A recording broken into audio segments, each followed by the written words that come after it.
Vous écoutez la chaîne 2, il est 12h. Et c'est l'heure de Infocité dans un instant. Infocité, le journal de l'info de proximité sur la 95.2. Présentation Ousmane Dao. Mesdames et messieurs, bonjour à la une de cette session d'information. Les femmes rurales à l'honneur ce 15 octobre 2024 à travers une journée. Le Mali a choisi comme thème rôle et place de la femme rurale dans la construction d'un Mali nouveau. Dans ce journal, on parlera également des personnes de petite taille qui se battent au quotidien pour leurs droits. Hier, le deuxième forum africain des personnes de petite taille a démarré ici à Bamako. Également, dans ce journal, nous allons parler d'un fait de société qui s'appelle la dette. Eh bien, beaucoup de personnes contractent la dette. Certains sont bons et d'autres mauvais payeurs. Pourquoi? La réponse dans ce journal.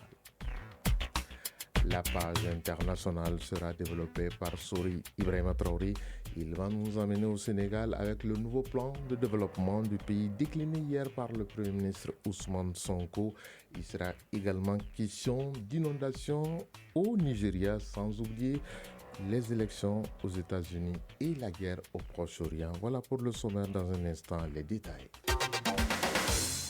Mardi 15 octobre 2024, mesdames et messieurs, bonjour. Merci d'avoir choisi la chaîne 2 pour vous informer. Bienvenue. Je le disais dans les titres, ce 15 octobre est dédié à la femme rurale à travers une journée internationale. Le Mali a choisi comme thème cette année rôle et place de la femme rurale dans la construction d'un Mali nouveau. Parce que les femmes représentent plus de la moitié de la main-d'œuvre agricole au Mali et souvent confrontées à des difficultés qui entravent son autonomisation. Le gouvernement a donc décidé d'inverser cette tendance à travers des stratégies et des actions en faveur des femmes rurales. L'événement est célébré sous le thème international « Valoriser les actrices essentielles du développement agricole au plan international ».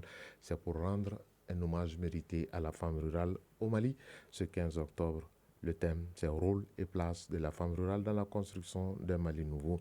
Mais l'événement sera célébré jeudi 17 sur toute l'étendue du territoire national. Je le disais dans les titres, la deuxième édition du Forum africain des personnes de petite taille s'est ouverte hier ici à Bamako, au Centre international de conférence de Bamako. L'objectif principal de ce forum, c'est de créer un cadre d'échange, de partage d'expériences pour renforcer et harmoniser un cadre inclusif à l'intention des personnes de petite taille. Le thème de ce forum, deuxième du genre, est contribuer à l'amélioration des conditions sociales des personnes vivant avec un handicap. Cas des personnes de petite taille. À l'ouverture du forum, Mariam Konaté y était pour la chaîne 2.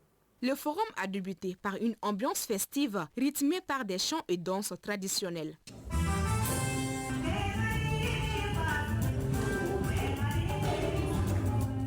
L'ambiance était empreinte d'émotions, marquée par des retrouvailles. Après plus d'une décennie d'interruption, le forum se veut un espace de dialogue et de partage d'expériences. Cette année, l'événement se tient sous le thème « Contribuer à l'amélioration des conditions sociales des personnes vivant avec un handicap, cas des personnes de petite taille ». La slameuse Katouchka a captivé l'attention en soulignant la pertinence du mois de la solidarité. Oui, vous le savez, tu le sais, il le sait, nous le savons, nous avons tous notre petite itinéraire.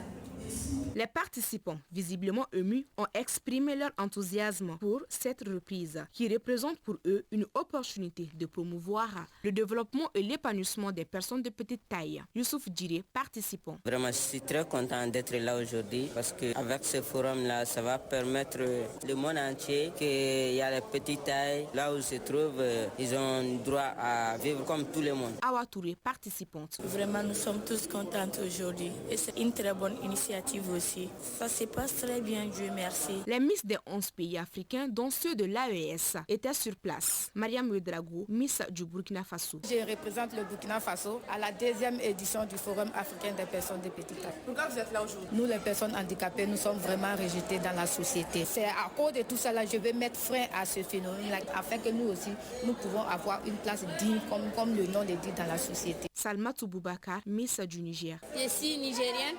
Je suis venue pour les petites tailles concours de Miss. Et tu as aimé?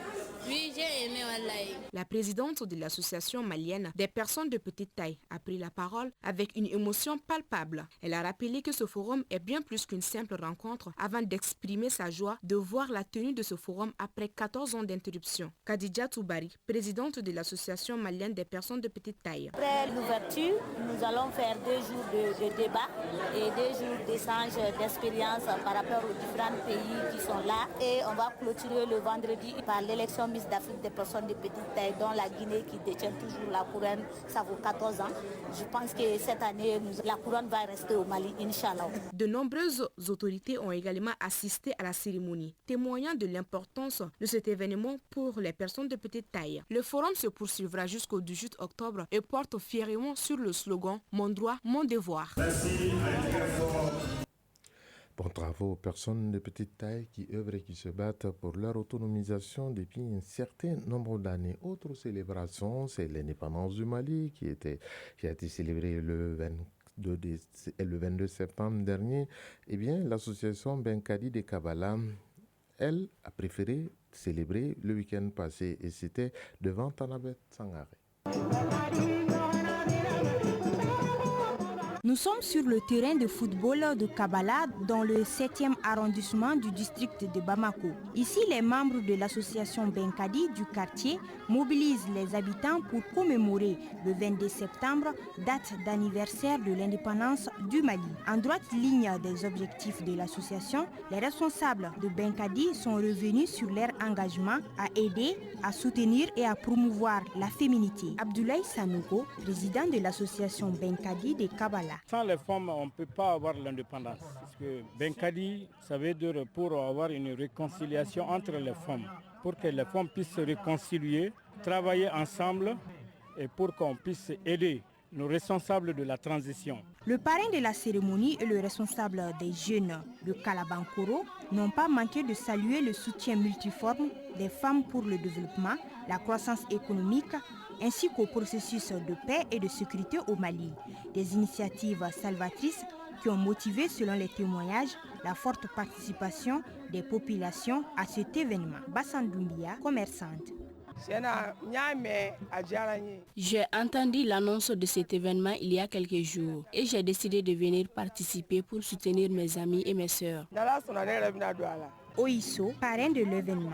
C'est une sensation de fierté pour moi, vu, n'est-ce pas, l'on de l'association Benkadi m'a rapproché à travers le président Abdoulaye Sanogo. Donc j'ai accepté, n'est-ce pas, d'être le parrain de cet événement. Qu'il soit soudé, c'est toujours pour le développement, n'est-ce pas, de la commune de Kalabankoro. Boubakari Sissé, président du conseil communal de la jeunesse de Kalabankoro. C'est un sentiment de fierté, de joie que moi je ressens au nom de l'ensemble de la jeunesse de Kalaban.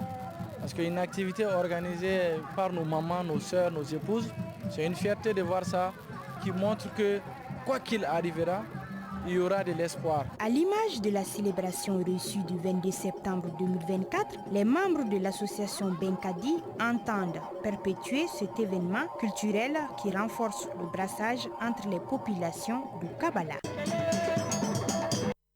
Il est 12h08 à Kabbalah. Dans un instant, nous allons parler de l'actualité internationale. À présent, le tour d'horizon de l'actualité internationale. Ce tour d'horizon sera développé dans ce journal par Sori Ibrahima Traoré. Bonjour Sori Ibrahima. Bonjour Ousmane. Tout d'abord, au Sénégal, le président Bassirou Diomaye Faye a assisté hier à la présentation du plan Sénégal 2050 présenté par le Premier ministre Ousmane Sonko, le nouveau plan de développement du pays. Exactement. À un mois des élections législatives, le président Bassirou Diomaye Faye et le Premier ministre Ousmane Sonko ont annoncé hier un nouveau programme de transformation de l'économie sénégalaise qui remplacera le plan Sénégal émergent. Baptisé Sénégal 2050, ces plans visent à augmenter les revenus par habitat de 50% en 5 ans et de prolonger l'espérance de vie de 3 ans tout en réduisant le déficit et la dette. Sénégal 2050 est rendu public à moins de 2 semaines du démarrage de la campagne électorale pour les législatives du 17 novembre prochain. Un plan ambitieux et durable offrant une vision à long terme pour le développement économique du pays de la Teranga. Ce plan du Premier ministre Ousmane Sonko remplace le plan Sénégal émergent de l'ancien président Macky Sall du Sénégal. On va prendre la direction de l'Algérie où la présidente de l'Inde a débuté aujourd'hui sa première visite sur le continent. Droupadi Murmu, c'est son nom. Elle a atterri ce matin en Algérie dans le cadre d'une tournée africaine qui doit se poursuivre en Mauritanie et au Malawi. Une visite qualifiée d'historique puisque New Delhi veut incarner une alternative économique pour les pays africains face à la Chine avec laquelle elle se dispute le rôle de leader des pays du Sud. Au Nigeria, inondation catastrophique dans l'état de Kogi. Les autorités locales appellent à l'aide d'urgence. Les inondations au Nigeria ont détruit plus de 200 localités et près de 2 millions de personnes sont actuellement sans abri. Des écoles et des hôpitaux ont également été détruits et l'état de Kogi dans le centre du pays redoute désormais d'être confronté à une crise humanitaire majeure et lance une nouvelle fois un appel à l'aide. Nouveau raid israélien, nous sommes au Proche-Orient, au Liban. Le premier ministre israélien Benjamin Netanyahou promet de frapper sans pitié le Hezbollah. Exact, Ousmane. Israël a mené de nouvelles frappes ce matin dans l'est et le sud du Liban. Cela après que le premier ministre Netanyahou a juré de continuer les frappes au lendemain de l'attaque la plus meurtrière du mouvement chiite sur le sol israélien. Depuis 24 heures, la défense anti-aérienne israélienne est mise à mal par le mouvement libanais qui a réussi à déjouer le dôme de fer. Des drones piégés du Hezbollah ont tué 4 soldats israéliens et 2 sites militaires ont été attaqués. Visite du ministre russe de la Défense en Chine pour booster la coopération entre la Chine et la Russie. En effet, les deux pays entendent bien booster leur coopération militaire et pour cela, le ministre russe de la Défense est arrivé hier à Pékin dans le cadre d'une visite officielle sur fond de renforcement des relations militaires entre la Chine et la Russie. Le ministre de la Défense chinoise est allé dans le même sens. La Chine et la Russie avaient depuis fort longtemps un désir commun de promouvoir la coopération militaire, a déclaré Dong Jun, alors que les deux pays veulent accroître au même moment leur capacité de défense. On termine par les États-Unis pour parler des prochaines élections présidentielles. Un État clé peut être déterminant dans cette élection. Il s'agit de l'État du Wisconsin. Dans 3 semaines, les dés seront jetés pour la présidentielle et les Américains choisiront qui de Donald Trump ou Kamala Harris arrivera en tête pour remporter les élections. Il s'agit d'un scrutin qui se joue principalement dans les 7 États clés. Le Wisconsin est l'un de ces États pivots qui hésitent encore entre Donald Trump et Kamala Harris, un État plutôt démocrate depuis la fin des années 1980. Cependant, Barack Obama s'y était imposé assez largement en 2008 et 2012. Les démocrates sont parvenus ensuite à reprendre le Wisconsin en 2020 lors de la dernière élection présidentielle. Mais à l'époque, Joe Biden ne l'a emporté face à Donald Trump qu'avec 20 000 voix d'avance. Et depuis, impossible de savoir quel camp entre républicains et démocrates va l'emporter. Ousmane Daou, c'est l'essentiel de l'actualité internationale pour Infocité 12h de ce mardi. Merci vraiment, Sori Traoré. En attendant de connaître le prochain président des États-Unis, on va parler d'un phénomène social qui nuit les relations humaines ici au Mali. Il s'agit de la dette, mais pas qu'au Mali, un peu partout dans le monde. Les gens aiment contracter, mais deviennent souvent mauvais payeurs. Dans quelques cas, on fait recours aux tribunaux. Tieneba Diarra nous a dit plus. Korotoumou Traoré est vendeuse de sacs et de chaussures pour femmes. Elle mène cette activité depuis 5 ans exactement. Aujourd'hui, Korotoumou la commerçante a du mal à tirer son épingle du jeu à cause des Djurumanitigi, autrement appelés les mauvais payeurs. Korotoumou Traoré. Je suis dégoûtée par le commerce. Il y a des débiteurs qui refusent de payer ce qu'ils te doivent. Chaque fois que je vais vers eux, ils me boudent et me disent qu'ils n'apprécient pas le fait que je réclame mon argent. Dans la société malienne, être endetté ne semble plus être un crime. Toute chose qui crée un manque de confiance entre débiteurs et créanciers. Et ce sont les créanciers qui sont victimes de leur bonne foi. Aramata Kone est débitrice. C'est dans des situations difficiles qu'elle s'endette. Et parfois, elle a des difficultés pour rembourser. C'est en cas d'urgence que je m'endette. Une fois, je me suis endettée auprès d'une amie. Malheureusement, je n'ai pas pu lui rembourser sa dette et cela a créé une discorde entre nous. Il y a plusieurs formes de dettes, surtout entre vendeurs. Binta Fofana, débitrice, pour elle, les dettes entre vendeurs leur permettent d'évoluer dans leur commerce. Je prends mes marchandises à crédit auprès d'un grossiste. Après la vente, je lui rembourse son argent, même si ce n'est pas toujours facile de rembourser dans le délai.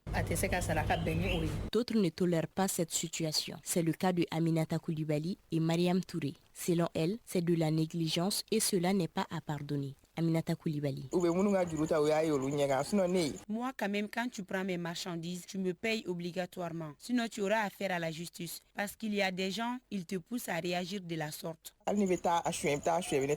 Mariam Touré. La plupart de mes clients respectent le délai. Par contre, il y a certains qui font semblant d'oublier et quand ils les rappellent, ils se fâchent ou bien ils provoquent la querelle et que tu laisses tomber. Dans la religion musulmane, s'acquitter de ses dettes au délai convenu est signe de loyauté et de respect de la parole donnée. Cela permet de conserver sa dignité et sa liberté. Karim Silla, homme religieux, nous explique davantage. Dans la religion musulmane ou dans n'importe quelle autre religion, le refus de payer sa dette est un péché, car l'effort qu'une personne fait pour avoir de l'argent et investir dans son commerce ou entreprise ne doit pas être pris à la légère. En conclusion, nous retenons qu'il n'y a rien d'apaisant que de payer sa dette, un moyen d'éviter des ennuis avec la justice et ses collaborateurs.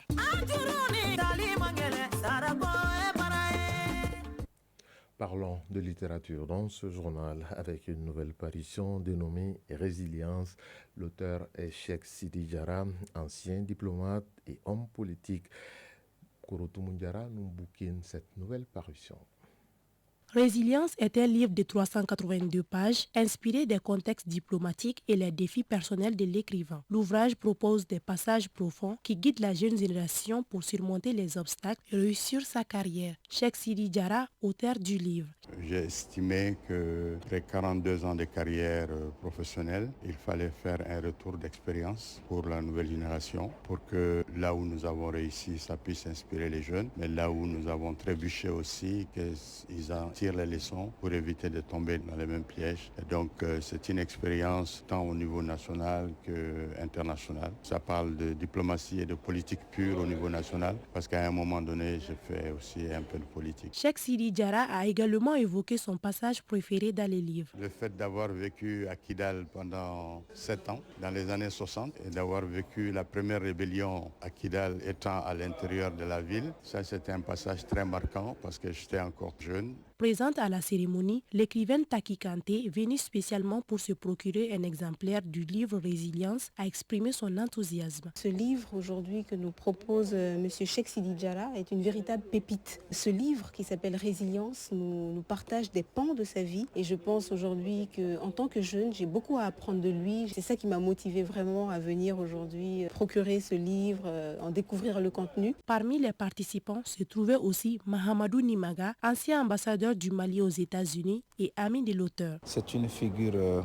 emblématique de la diplomatie malienne. C'est un brillant cadre que venir à la dédicace de son livre est pour moi avant tout un devoir. Depuis sa tendre enfance jusqu'à la fin de sa carrière, tout est décrit. Parlant de l'homme sans lire les livres, on a l'impression que sa vie a été rose et qu'il a tout eu sur un plateau d'or. Il a un parcours, il a connu une enfance et donc il a fait face à des défis et il a représenté dignement le Mali. Donc on est si fiers de lui. La cérémonie de dédicace s'est achevée dans une ambiance conviviale, laissant au lecteur l'impatience de visiter les pages du livre pour découvrir toute sa profondeur.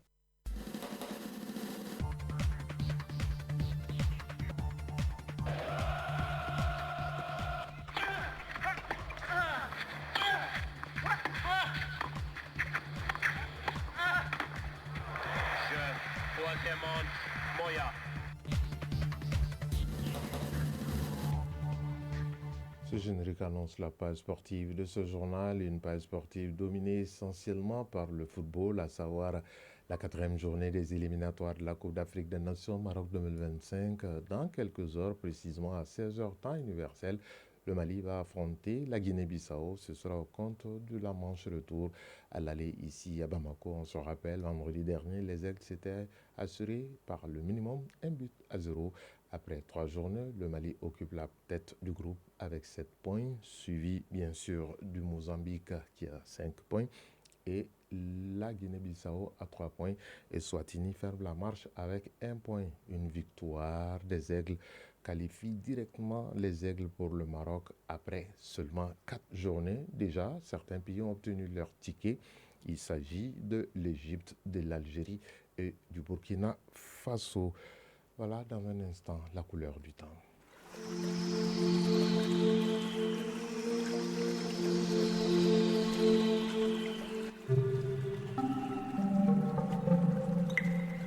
Il est 12h20 dans ce studio et le thermomètre affiche sur Bamako et environ 29 degrés Celsius. La maximale attendue sera de 33 degrés Celsius. Le soleil se couchera à 18h12. C'est donc la fin de cette session d'information qui vous a été présentée par Ousmane Daou. Mise en onde, Diala Samake. Mise en ligne, Badi Touré. Réalisation, Fatoumata Togola, Amadou Sankaré. Et coordination, Siedou Traoré, Diep Fadiara. Prochain rendez-vous avec l'actualité sur la chaîne 2, c'est à 18h. Bonne suite d'écoute radiophonique en compagnie de la chaîne 2. Si vous êtes à table, bon appétit. Si vous avez fini de manger, bonne digestion. Tout le plaisir a été pour nous de vous servir. Chacun de nous ne peut être une étoile, mais tâchons de briller pour éclairer là où nous sommes. Au revoir et à très bientôt.